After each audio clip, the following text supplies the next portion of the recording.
Galeriyang libangan ng mga salita. Ako'y tagapangasiwa. Kambas ng mga libro. Aking pinipinta. Ngalan ko'y Hiraya Manawari. Bantay ng mga salita. Halina takayin kita. Sa mundong libre, ang pantasya.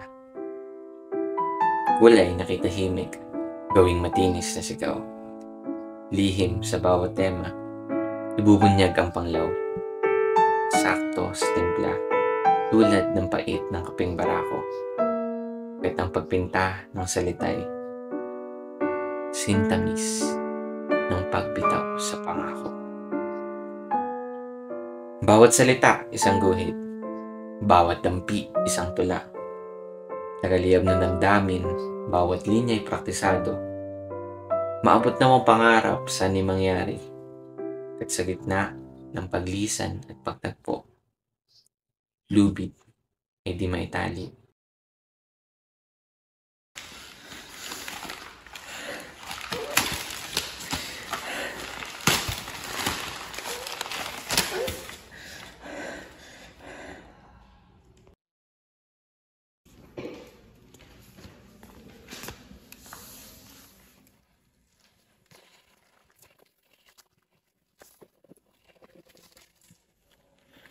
Dude, I heard the offer.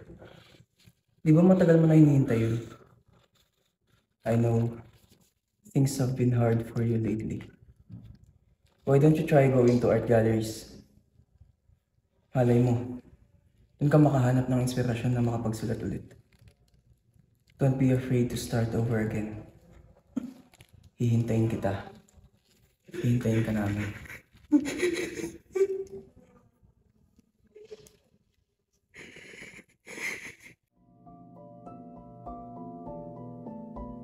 Sining na gusto mong suriin. Hindi mawari ang nais sabihin. Hindi na tulad ng dati. Ihirap niya nang unawain. Makapagsulat pa kaya ng mga piyesang gustong ipakita? O hanggang dito na lang ba? Hindi na pa kaya ng pahina at tinta. Litot, magulo, habang umaatras ako sa realidad na hindi ko pa gusto.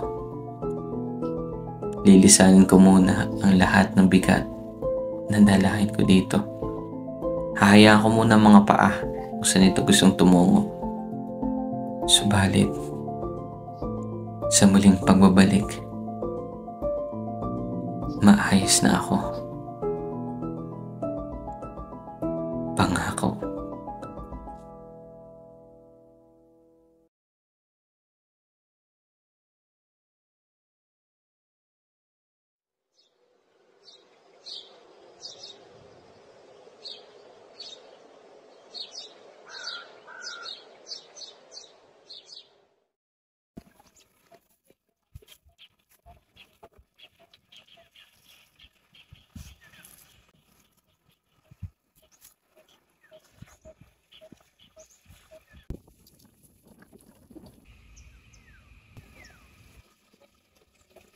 Kanina ka pa tingin ng tingin sa painting ko ah. Maganda ba? Oh my God! Hiraya Manawari? One of the best writers here in the Philippines? In your point of view, ano yung tingin mong message na ipinaparting ko for this painting? Mountains and expansive skies. It often conveys a message of resilience and perseverance. Pinapaalala nito sa atin na tulad ng mga bundok na may taas at baba, ang buhay ay puno ng mga pagsubok at tagumpay. And the nature, it reminds us that growth and change are possible even through hardship. And that sometimes the most profound transformations arise from the greatest pressure. No doubt kung bakit isa ka sa pinakatanyag na manunulat dito sa Pilipinas. Yung appreciation na meron ka for artworks deserve the titles that you already have. Kasi in other people's point of view, it is just a painting of a mountain here at Sagada. And there's no other special thing about it. But Sagada, in general, has a special place. And a special place to scream out your frustrations. Kaya nga ako nandito eh. Sagada is indeed a person. Dahil laging nakikinig at tumatanggap ang Sagada.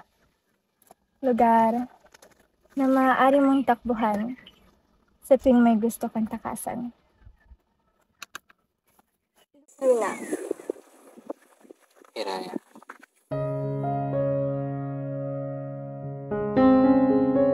Bawat sandaling lumipas na ikay nakilala, nakaramdam ng kakaibang sigla.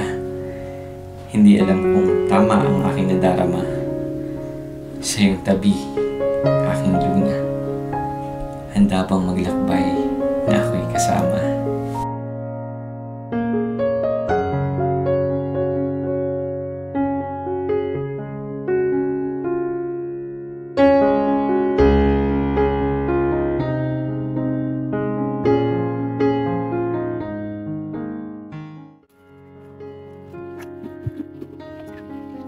Luna, maaari kong sa lugar na pwede muling magtagpo. Sa piling ng dapit hapon. Sa pook. Kung saan narito tayo ngayon.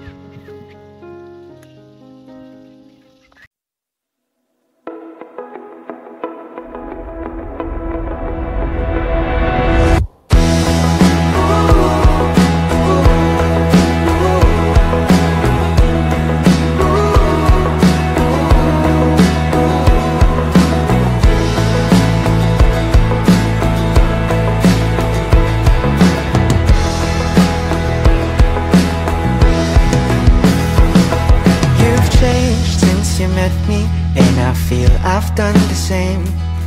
Our friends, they all notice, and your siblings think it's strange that I wanna be with you every single day for the rest of our lives. I can't help but feel guilty when I'm taking up your time. So I'll take out my old notebook and I'll put this in rhyme. Oh, I wanna be with you every single day for the rest of our lives. Someday I'll make a home with you. It may be big, it may be small. We'll make a space where all the kids can run around and safely fall. But if the dreams don't happen right away, that's okay. I just wanna be with you every single day for the rest of our lives.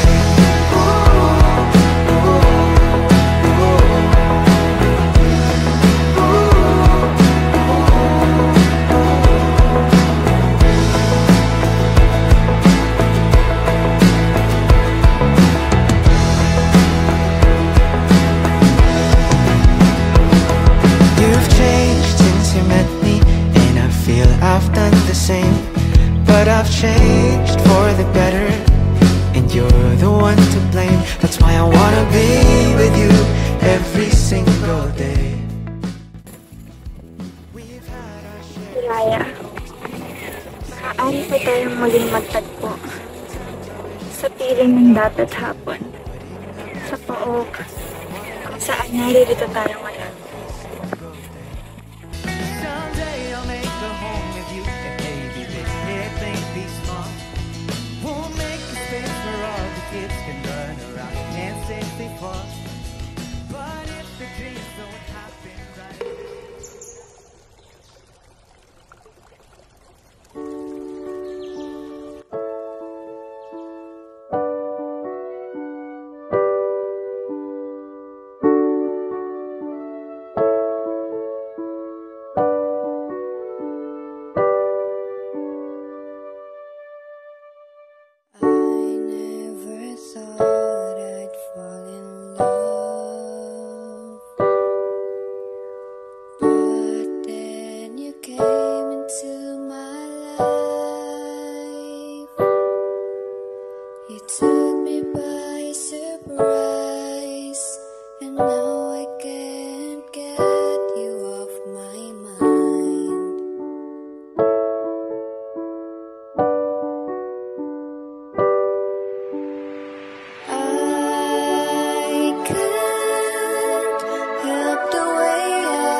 Pinagdadalak namin ang iyong pagbabalik, Hiraya.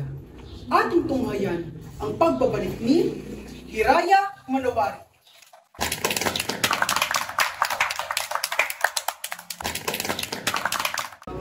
Sabi na nga't malayo ang mararating mo. Napakahusay. Especially the one you publish about the Art of the Moon. It is indeed one of your masterpieces. Sige po, salamat. Batid ko na sa muling pagbabalik, marami nang nagbago. Kaya ko na bang harapin ang mga naiwang pangako? Sa kabila ng tagumpay, alam ko may nais pang makamtan. Sa nagtaang panahon, tanging hiling ay huwag kalimutan. Congrats, dude! Finally, you're really here. Ala, 3 years ka atang nagsusutuloy ko. Diba na yan? At dahil dyan, sasamahan mo ako. May nakita akong art gallery. Uy, Na alam mo, magugustuhan mo.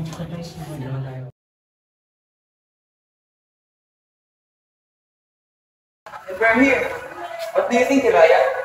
Dude, Eros, this is great. Hindi ko may natanggi na those paintings are interesting. Now I'm curious, bro. Sino kaya pumunta ng mga yun? Don't worry, bro. I'll introduce you to her later. Kabitin ka lagi eh. Sorry. Kailangan mo nakatang ibang dito. May kailangan lamang ako maskit sa window. Go explore those paintings. Marami pa dun sa dulo. I'll be back. Sige, bro. Just go and do your thing, okay?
Sa liwanag ng takip silim, ibang araw aking nakita.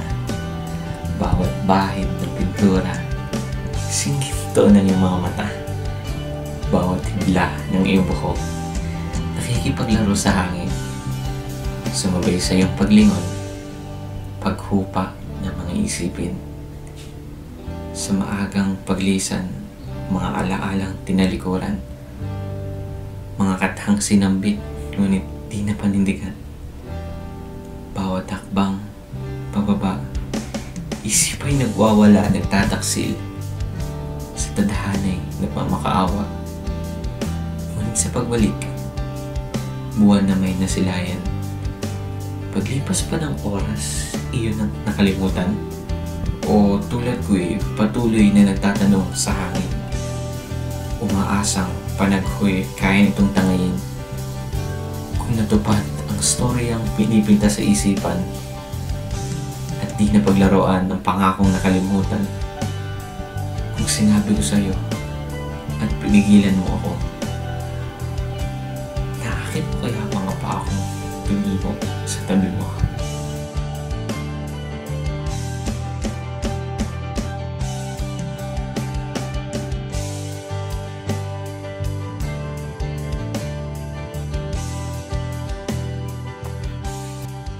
This is the garden, the best kept secret of the Lord. Lugar na nagsisilbing kanlungan para sa mga taong gustong lumayo sa mundo. Diba? Oh, andito lang pala kayo. Kanina ko pa kayo hinahanap. So, allow me to formally introduce you to each other. Luna, si Raya, kaibigan ko. Good. Sino na? Kung saan bilong ang lahat ng sigaw, sigada kung saan lilimutin ang sakit.